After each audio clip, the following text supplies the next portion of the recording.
అదే RTV app వార్తల్ని క్షణాల్లో చదివే అవకాశం ఉంటుంది. ఒక న్యూస్ పేపర్, ఒక టెలివిజన్ ఛానల్ మీ చేతుల్లో ఎప్పుడూ ఉంటాయి. మిత్రుడు డి శ్రీనివాస్ గారు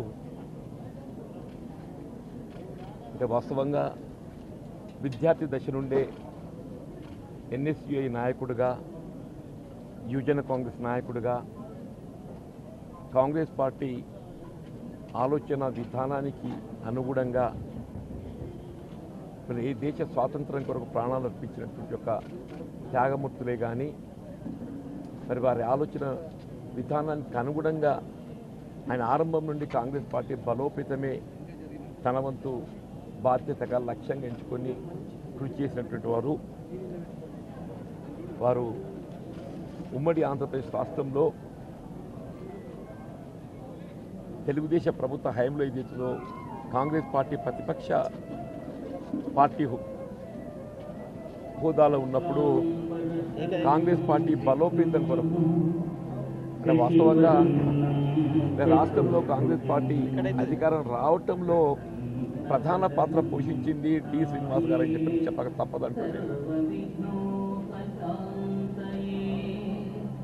ఇవాళ 2004లో ఏదైతుందో డి శ్రీనివాస్ గారు ప్రదేశ్ కాంగ్రెస్ అధ్యక్షుడిగా ఆనాడు ఏదైతుందో అటు టీఆర్ఎస్ పార్టీతో తెలంగాణ రాష్ట్ర ఏర్పాటుకు అనుగుణంగా ఏదైతే కాంగ్రెస్ వర్కింగ్ కమిటీ తీర్మానం చేయటంలో ఏదైతే మరి వారు ఆనాడు సోనియా గాంధీ గారిని ఒప్పించి మెప్పించి తెలంగాణ రాష్ట్ర ఏర్పాటు ఆవశ్యకతను గుర్తింపు చేయబడే విధంగా తెలంగాణ ప్రజల మనోభావాలను గౌరవింపచేయటం రాష్ట్రంలో ఒక విధంగా తెలంగాణ రాష్ట్రం ఏర్పాటు కావడం జరిగిందంటే అందులో ప్రధాన పాత్ర డి శ్రీనివాస్ గారిని చెప్పక తప్పదంటుంది. 2004లో ఏదైతుందో ఇక్కడ టీఆర్ఎస్ పార్టీతో ఎన్నికల ఒప్పందం కుదుర్చి అంటే ఒక విధంగా కాంగ్రెస్ పార్టీ రాష్ట్ర ఏర్పాటు కమిట్ అయిపోయింది. 2004లో అధికారం రావడంతో ఏదైతుందో మరి అప్పుడు ఉమ్మడి రాష్ట్రంలో గ్రామీణాభివృద్ధి నీటిపారుదల శాఖ మంత్రులుగా వారు బాధ్యతలు నిర్వర్తించటం, తదుపరి కాలంలో కూడా ఏదైతుందో వైఎస్ రాజశేఖర రెడ్డి గారు మరి స్వర్గస్థులైన తదుపరి తిరిగి ఈ రాష్ట్ర ఏర్పాటు ప్రక్రియ అమలులో ఏదైతుందో ఎప్పటికప్పుడు కాంగ్రెస్ పార్టీ అధిష్టానంతో సంప్రదింపులు చేస్తూ కాంగ్రెస్ పార్టీ తెలంగాణ రాష్ట్ర ఏర్పాటు అమలు జరగబడే విధంగా మరి కార్యక్రమం రూపొందింపు చేయడం జరిగింది. సరే, ఎవరైనా మానవ జీవితంలో భౌతికంగా విడిపోయే పరిస్థితి రావటం సహజం అయినప్పటికీ కూడా ఏదైతుందో వారు గత కొంతకాలంగా అనారోగ్యంతో బాధపడుతూ ఇంత తొందరగా వారు మనం విడిచిపోతారని చెప్పని భావించలేదు. వారు పోవటం తీవ్ర దిగ్భ్రాంతి గురి చేసింది. వ్యక్తిగతంగా నాకు తీరని లోటు అని చెప్పక తప్పదంటుంది. విద్యార్థి దశలో ఏదైతుందో మేమన్నాడు నిజాం కాలేజీలో కొలీగ్స్గా, కాలేజ్ మేట్స్గా కలిసి మా విద్యార్థి జీవితం నుండి నాకంటే ఇట్ వాజ్ ఇన్ 66-67 66-67 ప్రాంతంలో నిజాం కాలేజీలో ఏదైతుందో your college mates, hostel mates నేను పక్క రూముల్లో ఉండేది. ఆయన ఉదయం లేస్తేనే కానీ రాత్రి ఏ రాత్రి వచ్చినా కానీ తలుపు తట్టి లేపి పడుకున్నావు అని చెప్పని మందలిచ్చిపోతున్నాడు. ఈవెన్ ఇట్ వాజ్ రాత్రి 11-12 అయినా కానీ లేపి మందలిచ్చిపోతుండే చెప్పి అంత స్నేహభావం అని చెప్పండి, మంచి స్నేహభావం అని చెప్పంటుండే. ఆ స్నేహభావం, ఆ లౌక్యం అందరి మన్ననలు పొందేటువంటి ఒక నాయకుడికి ఎదిగిందని చెప్పండి. ఏదైనా ఇవాళ పరిస్థితుల్లో వారు మరి మనం వీడిపోవటం బాధాకరమైన విషయం. మరి ఆత్మకు శాంతి చేకూరాలని చెప్పని వారి కుటుంబానికి, వారి కొడుకులు సంజయ్ కానీ అరవింద్ గారే కానీ వారి ఆత్మస్థైర్యంతో నిలబడాలి. ఈ శోక పరిస్థితుల్లో ఏదైతుందో వారి ఆత్మనిర్భరం కోల్పోకుంటే ఏదైతుందో ఆత్మస్థైర్యంతో నిలబడి బాధను వారు తట్టుకోవాలి. ఆ భగవంతుడు ఏదైతుందో వారికి ఆత్మస్థైర్యాన్ని కలిగిస్తాడని చెప్పని నేను ప్రార్థిస్తున్నాను. వారి కుటుంబానికి తీవ్ర ప్రగాఢ సానుభూతి. కీర్తిశేషులు శ్రీ ధర్మపురి శ్రీనివాస్ గారు, ఆయన మరణం తెలంగాణ రాష్ట్రానికి తీరని లోటు. ఆయన ఏ రాజకీయ పార్టీలో ఉన్నప్పటికీ అన్ని పార్టీలతో సమన్వయం చేసుకునే ఒక వ్యక్తి, అందరితో సైక్యంగా మెలిగే వ్యక్తి, రాజకీయాలకు అతీతంగా తెలంగాణ అభివృద్ధి జరగాలని కాంక్షించిన ఒక వ్యక్తి, చాలా అనుభవం కలిగిన వ్యక్తి. అనేక బాధ్యతలు నిర్వర్తించినప్పటికీ కూడా ఏనాడు మరి గర్వం లేకుండా రాష్ట్ర ప్రజల కోసం నిరంతరం పనిచేసిన ఒక వ్యక్తి ధర్మపురి శ్రీనివాస్ గారు. వారి మరణం పట్ల భారతీయ జనతా పార్టీ రాష్ట్ర శాఖ వైపు నుంచి తీవ్రమైన యొక్క సంతాపాన్ని తెలియజేస్తున్నాం. వారి యొక్క ఆత్మకు శాంతి చేకూరాలని ఆ భగవంతుణ్ణి ప్రార్థిస్తున్నాం. Master minds the pride of India. Inter, MPC, BiPC, MEC, CEC చదివిన విద్యార్థులకు సీఏ మరియు సిఎంఏ ఫౌండేషన్ కొరకు నూతన బ్యాచెస్ ప్రారంభం. నిజామాబాద్ జిల్లా ప్రముఖ కాంగ్రెస్ నేత అయినటువంటి మాజీ పిసిసి అధ్యక్షులు పెద్దలు డి శ్రీనివాస్ గారు కీర్తిశేషులు కావడం చాలా బాధాకరం. నిజామాబాద్ కాంగ్రెస్లోనే కాదు, మొత్తము మనము అంటే సమైక్య ఆంధ్రప్రదేశ్లో మరి పిసిసి అధ్యక్షుడిగా 2 పర్యాయాలుండి పెద్దలు రాజశేఖర రెడ్డి గారితో కలిసి కాంగ్రెస్ పార్టీని అధికారంలో తెచ్చినటువంటి ఘనత సీనన్నది. నేను మరి సీనన్న మన జిల్లావాడు, ఎంతో సన్నిహితంగా ఉన్నప్పటికీ మరి మేము కొంచెం అంటే ఒక టీఆర్ఎస్ పార్టీలో ఉండేప్పుడు తర్వాత డి శ్రీనివాస్ గారు ఎప్పుడైతే టీఆర్ఎస్ పార్టీలో రాజ్యసభ మెంబర్ అయిండో మరి నేను అప్పుడు టీఆర్ఎస్లో ఎమ్మెల్సీగా ఉండే ఆయనతోని 3 సంవత్సరాలు 4 సంవత్సరాలు మేము నడవడం జరిగింది. మరి వాళ్ళ యొక్క రాజకీయ అవగాహన కానీ ప్రజలకు సేవ చేయాలనే తపన కానీ మరి అదేవిధంగా అంటే ఏ విధంగా జిల్లాను అభివృద్ధి చేయాలి, ఏ విధంగా మనము ప్రజల దగ్గరకు ముందు ఉండాలని చెప్పి ఆయన దగ్గర నేను చాలా నేర్చుకున్నాను. తర్వాత నేను మరి కాంగ్రెస్ పార్టీలోకి రావడం జరిగింది. అంటే ఆయనతో ఉన్నటువంటి సంబంధం ఏదైతే 3-4 సంవత్సరాలు ఉన్నదో అది నిజంగా జీవితంలో మర్చిపోలేనటువంటి సంఘటన. అది అంటే ఆయన దగ్గర ఎన్నో నేర్చుకునే ఒక రాజకీయ గురువుగా మరి జిల్లాలో పెద్ద దిక్కుగా ఇవాళ ఆయన లేకపోవడం మరి రాష్ట్రాల్లో కాంగ్రెస్ పార్టీకి అదేవిధంగా జిల్లాలో కాంగ్రెస్ పార్టీకి తీవ్రమైన నష్టం జరుగుతుందని నేను భావిస్తా ఉన్నాను. అదేవిధంగా జిల్లా ప్రజలకు కూడా ఒక పెద్ద దిక్కును కోల్పోయామని భావిస్తూ మరి సీనన్న యొక్క ఆత్మ శాంతించాలని మరి వాళ్ళ కుటుంబాలందరూ కూడా ముఖ్యంగా సంజయ్ గారికి, వాళ్ళ కుమారుడు అరవింద్ గారికి, మరి వాళ్ళ కుటుంబ సభ్యులందరూ కూడా ప్రగాఢ సానుభూతి తెలియజేస్తూ జై సీనన్న. వారు ఎన్ఎస్ఏ నుంచి ఉన్నప్పటి నుంచి నాకు కూడా వ్యక్తిగత పరిచయం.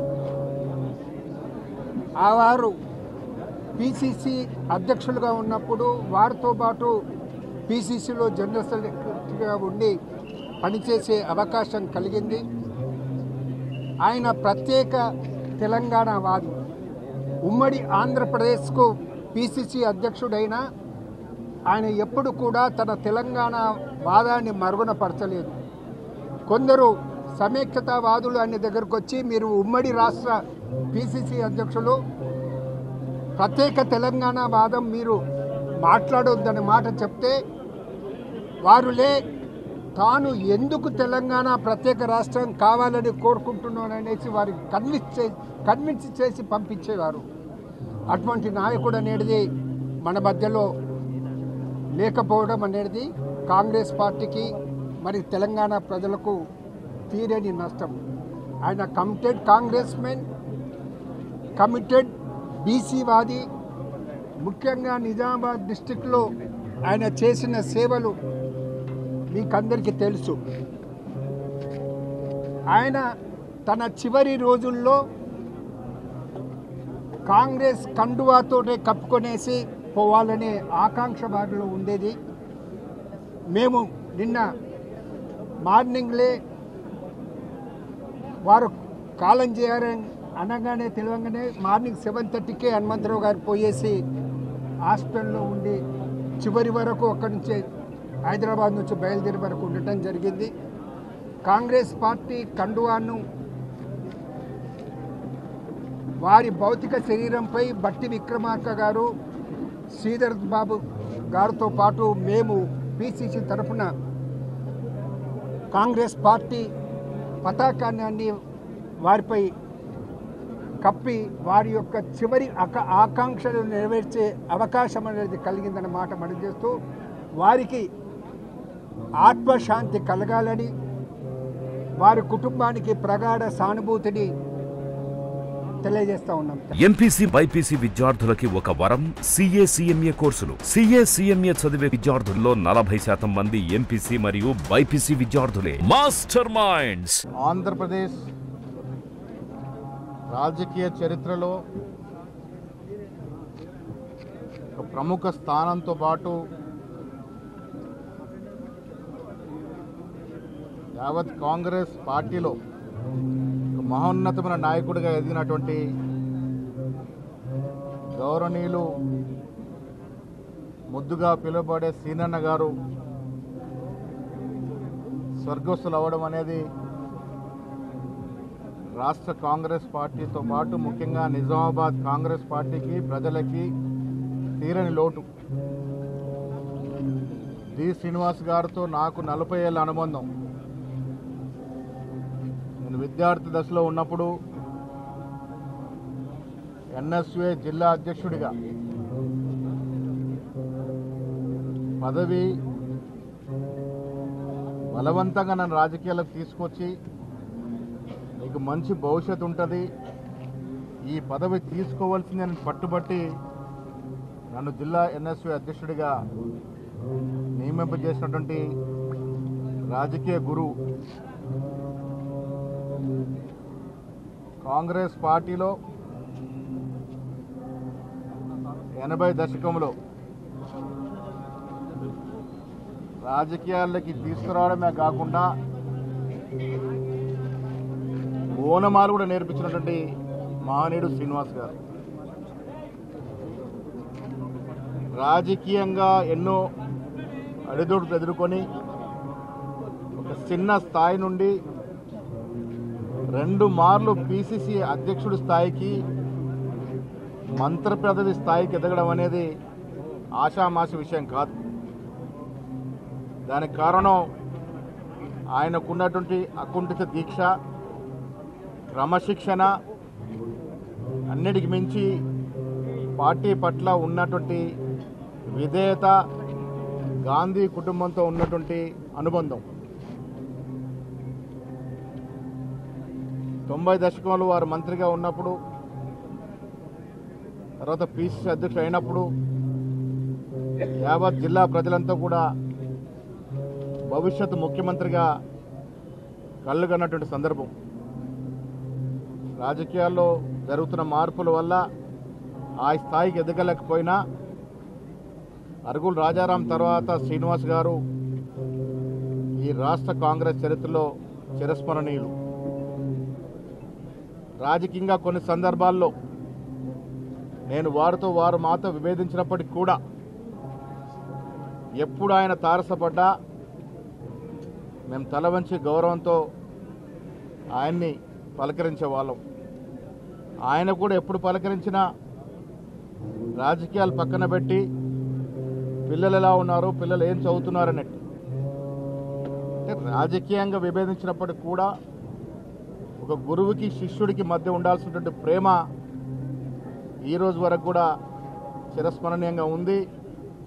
ఆయన మధ్య లేకపోయినా ఆయన ఆశీస్సులు మా అందరికి కూడా ఉంటాయని ఆశిస్తూ వారికి భగవంతుడు మనశ్శాంతి కలగజేయాలి, కుటుంబానికి ఆశీస్సులు కలగజేయాలి. శ్రీనివాసి గారి యొక్క జీవిత చరిత్ర ఒక సామాన్య స్థాయి నుంచి పిసిసి అధ్యక్షుడు 2 మార్లు అయ్యే స్థాయికి ఎదిగినటువంటి చరిత్ర ఈ రాష్ట్ర కాంగ్రెస్ కమిటీలో యువతరానికి ఎప్పటికి కూడా మార్గదర్శకంగా ఉంటుంది. వారి జీవితం, వారి క్రమశిక్షణ, పార్టీ పట్ల వారికి ఉన్న విధేయత మా అందరికి కూడా ఎప్పటికి కూడా మర్చిపోలేని సంఘటన. వారు మా చిరస్మరణంగా మా మధ్యలో ఉంటారనే మాట ఈ సందర్భంగా మనవి చేస్తూ వారికి మనస్ఫూర్తి శ్రద్ధాంజలి. మరిన్ని వీడియోస్ కోసం ఛానల్ ని సబ్స్క్రైబ్ చేయండి, లేటెస్ట్ అప్డేట్స్ కోసం వాట్సాప్ ఛానల్ ని ఫాలో చేయండి అండ్ లింక్ డిస్క్రిప్షన్ లో ఉంది.